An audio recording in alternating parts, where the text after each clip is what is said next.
This bathtub had been refinished before, and I'm going to take out all this caulking around here and replace that for them. And you can just see where the old product is peeling up right through here. I'm going to get all that off and get her a new porcelain glaze coat around it. Of course, it'll have slip resistant on the bottom, and I will make sure it's done all the way out to that outside wall and make it look really good for her. So whenever I'm done, I will show it off and explain what I did, and it's not going to involve any type of epoxy or no acrylic urethane with the isocyanates in it.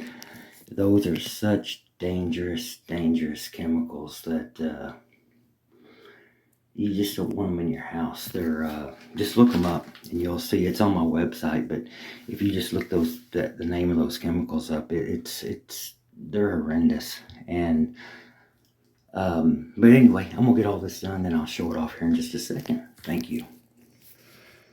Here is the finished bathtub. Of course, the outside wall, slip resistant on the bottom, recalked all around the bathtub.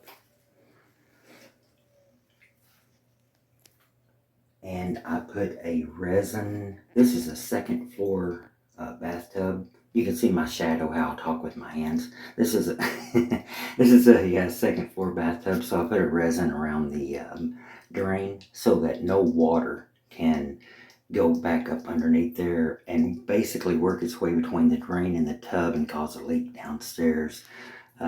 Just a little, it's a nothing thing, but to me it's a big deal because it man, there's nothing worse than having a leak from upstairs. And but I didn't redo their shower soap dish. I'm sorry, but I did buff it up and clean it up. I thought it cleaned up really good. And that is everything. DallasBathtubRefinishing.com.